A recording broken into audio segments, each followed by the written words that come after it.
right, Let's as do always, it. we want to start off with just some general golf news. We want to start off by talking about Charlie Woods committing to Florida State. Thought that was a pretty big deal. So excited to see Mr. Woods in the collegiate golf career. What do you guys think about that? Crazy. I mean, I remember watching him, the father-son tournament like a few years ago, just like freaking 3 feet tall. And now he's going to be playing collegiate golf next year. I mean, I know, it's that's awesome. crazy.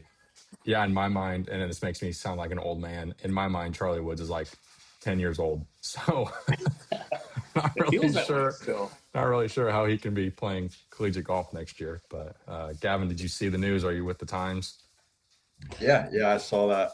I think on Instagram the other day. I'm just excited to follow it and see what comes of that. I mean, there's a lot that comes with the Woods last name, so Yeah, that's right. definitely a lot of pressure on him. I feel like I hope he can, battle through that. I'm sure that's not easy, but Big Yeah, shoes to fill for sure.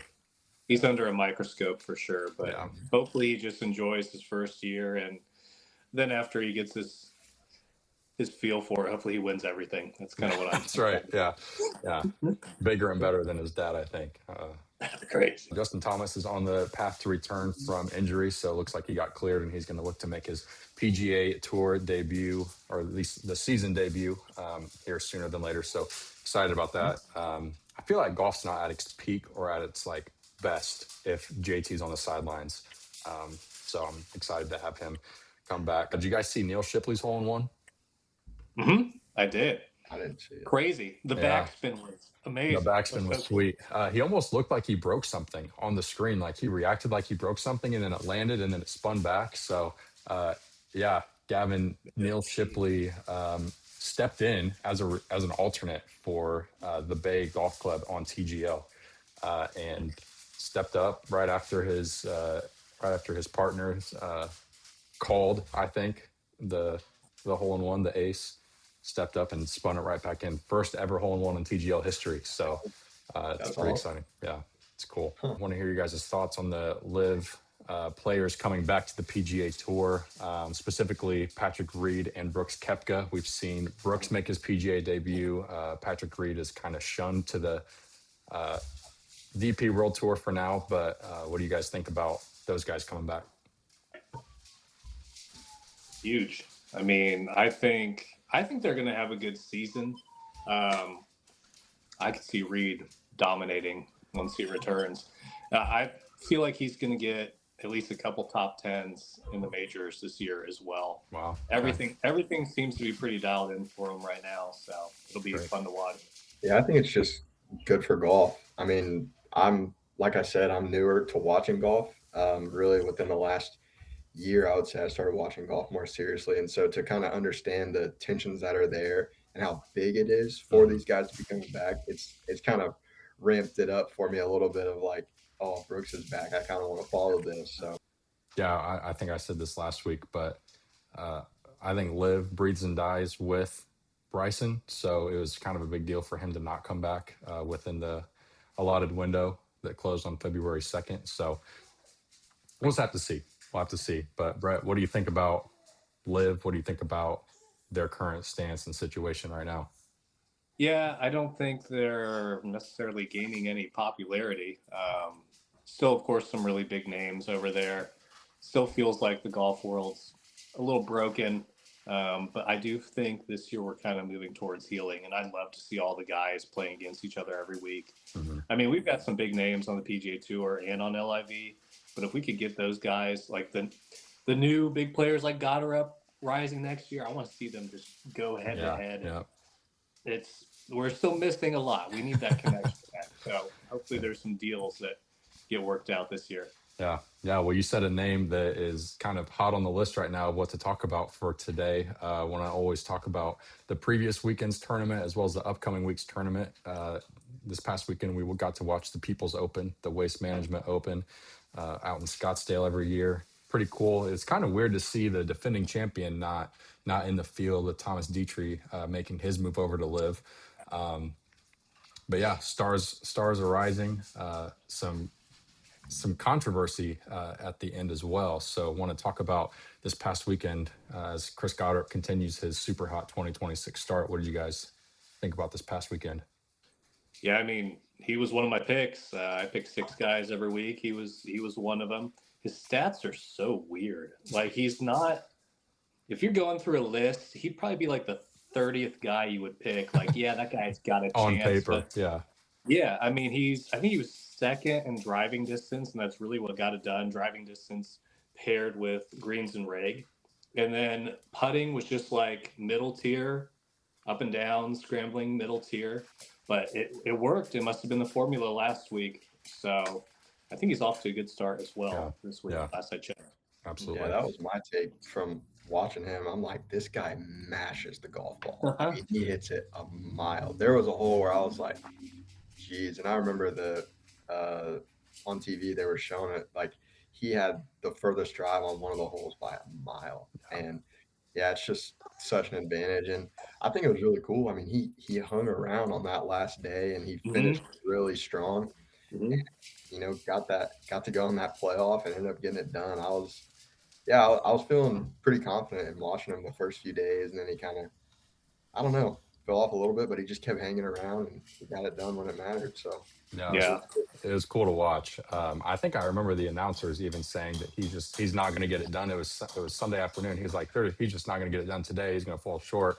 And then got super hot at the end. I think he was 6 under through the last 7 holes, including a playoff hole, which is quite the way to end a tournament, 72-hole tournament. I guess 73 for him. But yeah, it came down to that last playoff hole. Came down to him and Hideki, who was pretty dominant all weekend, but unfortunately, he couldn't get it done.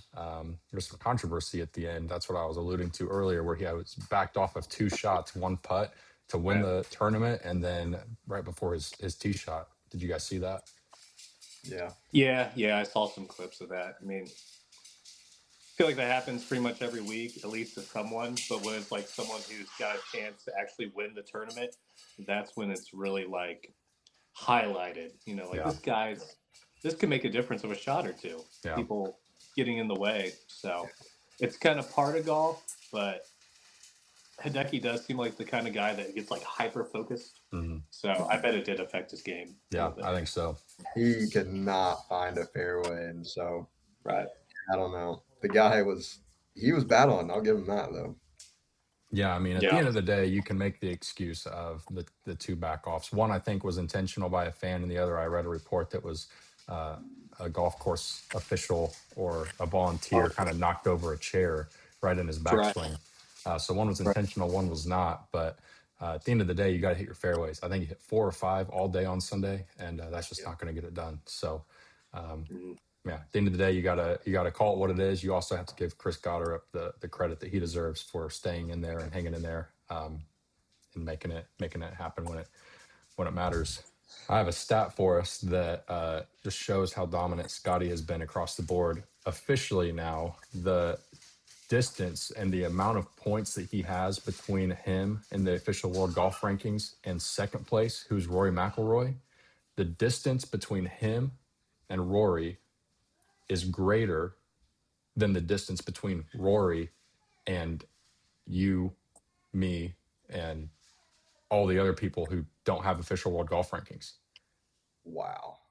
That's insane. My brain couldn't even comprehend that. Scotty's, I think I'm special. You're special. Congratulations. Scotty's sitting at like 17. Rory's at 8, and you and I are at 0. So 8 points between me and Rory, and 9 points between Rory and Scotty. So if that gives you any hope of one day making your dreams come true, there you go. No, it doesn't. No, me either. Still cool to hear. Yeah. So figured I would lead with that. Speaking of Scotty and being world number 1, I think Chris Goddard, and this might be way, way, way too early, and I think Scotty's going to be the number 1 player for a very long time.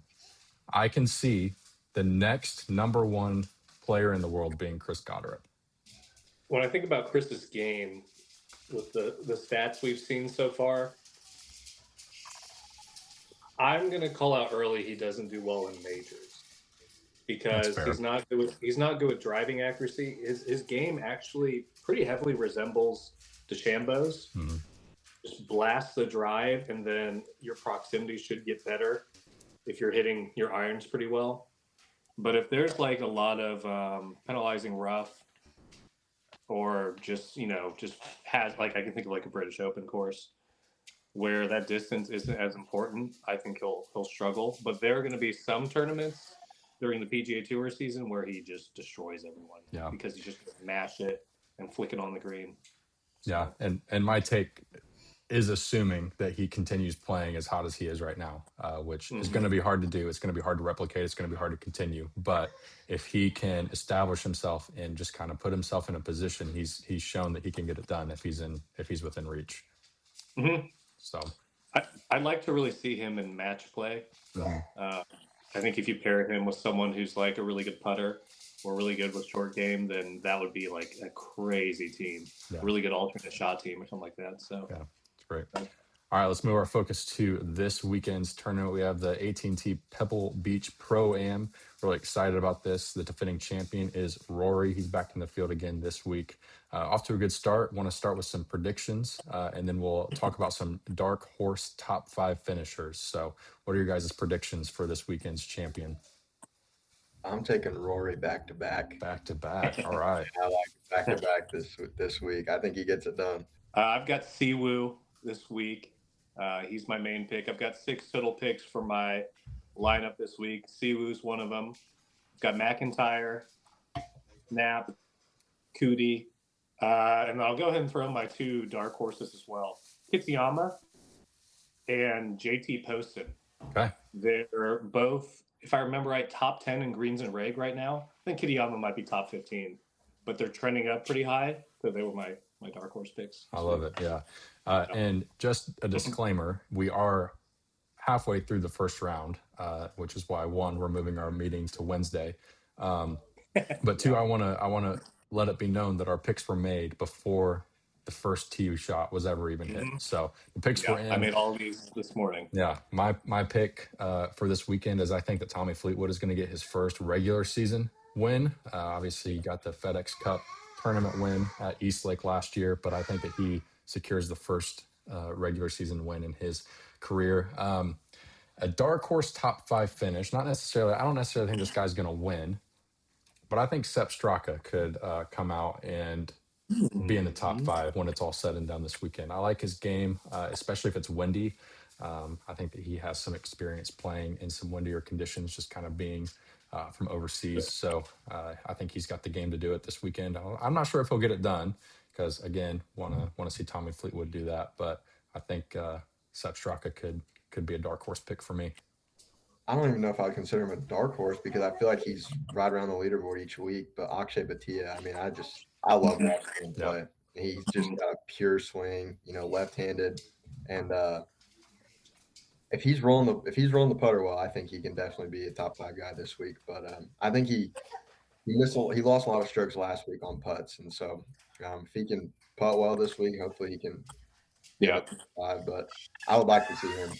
He's going to win this year. He's going to, it's bound to happen. I mean, he's kind of a boom or bust player, I feel like. So he's got some hot weeks every once in a while. Well, one last portion of our meeting today is talking about the way too early majors parlay. So let's talk about all of our predicted winners. This is not set in stone. When we get to the week of, you're more than welcome to change your picks. Sure. But if you're going to put together a list of 4 guys, and maybe at the end, if we have time, we can talk about even the PG or the Players Championship winner, because I think that that's up there with the majors as well. We can put together our list of our 4 major winners this year. Brett, kick us off. I did this last year, and I went 0 for 4. So I'd like to at least get one of these right. The Masters, I've got Bryson. Okay. It's bound to happen. It's going to happen. I go with Bryson. PGA, I've got Fleetwood. I think that's a solid pick. I think he's going to contend in multiple majors this year. U.S. Open, I have Patrick Reed. Interesting. Wow. Yes. I think he's going to be a big threat this year. I really do. Does he still have the ability to play? I believe so. Okay. If not, we'll scratch that and we'll revisit it. But I thought he was still eligible. We'll see. And then the British Open, I've got Robert McIntyre. Okay. All right. I like it. Mm-hmm. We're going to set the culture early for TSG. We're going to call the British Open just the Open. The Open. We got it. We got to just call it the Open because it's the OG. The OG. Mm-hmm. All right, Gavin, give us your Masters or give us your Majors parlay. The Masters, I'm rocking with Tommy. He played pretty well at Augusta last year, and I feel like he's just playing pretty good golf right now. And so I would love to see him win the Masters. I think that would be awesome. So I'm rolling with him. The PGA, I got Scotty. Scotty. I don't really need to say anything about that. US Open, I'm also taking Scotty. I think. Wow. You can pick Scotty for all four if you want. Yeah, I should have just picked Scotty for all four. I'm down to hit one, right? But yeah, rocking with Scotty there too. And then for the Open, I'm taking Rory. Okay, I love it. Not a ton of bold picks, but Yeah, I think I'm also going to jump on the live train for the Masters, but I think I'm going to go with John Rahm for the Masters. I think that he gets his second green jacket. I think he's just playing phenomenal golf, but I think he is very, very underrated when it comes to. I'm not saying like overall as a player, he's underrated because I think that he is rightfully named one of the best golfers in the world. But I think that his name slips under the radar because he's on live, and I think that because he's not the main guy on live, which I would argue is Bryson, that Rahm doesn't get the love that he deserves. So we're going to go with him. I think Justin Rose is going to do really well in the Masters again this year. I would love to see him get a green jacket, but I think that Rahm will finish it out. My next pick is a little loosey-goosey, maybe a little out there because he's not had a good start to this year. But I think Ludwig Oberg is bound to get his first major win this year at the PGA. I picked him to be in the Masters or to win the Masters last year. He had a first 3 great days, and then Sunday did not do super well. So I think Ludwig with the PGA. I think I'm on board with Gavin's pick with Scotty finishing his career Grand Slam this year at Shinnecock. I think that he's gonna just do Scotty things, and it's not gonna probably look the prettiest, but I think that he'll get it done. And then I think Tommy Fleetwood. I've picked Tommy Fleetwood twice today. One for this weekend and one for the Open. I think that he's gonna have to wait a little bit longer than the Masters to win his first major, but I think that he's gonna get it done at some point this year, just because he's a phenomenal ball striker. I really like Tommy. It's hard to pick against him, so I think that we're gonna roll with that. Thoughts on the Players coming up in about a month, I think, right? Yeah, it's March now, isn't it? Yeah, it's in March. All right, got Paul Revere in my kitchen. Oh, Paul Revere's pretty cool. Paul Revere's ride, man. You know so many cool people, Devin. Oh no! Oh, there he is. There he is. Paul himself. Players Championship. This is kind of on a whim because I didn't put this in the agenda. But what do you guys think for Players Championship? I don't know. I have zero rationale for why I picked a lot of these guys. All right. Do I just throw out Scotty again and try to win? You might as well. We can't do that every week. You might as well. I don't know. He's won the Players before, right? I think so. 2 years ago. Yeah. Ooh, I know who would fit well with the Players for a resurgence. Any guesses who I'm about to say? I think you're going to say Jordan. Yes. That's where it happens. I wanted to say Jordan. Jordan too. Yep. I mean, Ricky Fowler did it years ago. Crazy. He was starting to slump back down. He boom, won the Players like 5 under in the last like 5 holes or whatever that was. Spieth time. Let's go. He's got to win something. I'm on board. Let's do it. Let's see Spieth win at the Players next month. So. And it could set up all the majors for the rest of the year where we'd have some more action. That'd be cool. That'd be awesome. Yeah. Well, I think we're in for a real treat this year. Obviously, working up towards the Masters and everything is so exciting. Football's officially over, which is sad, but that means it's full-blown PGA time. So let's do it. Let's rock. All right, gentlemen. Well, congratulations on a first official successful meeting. Let's build a brand.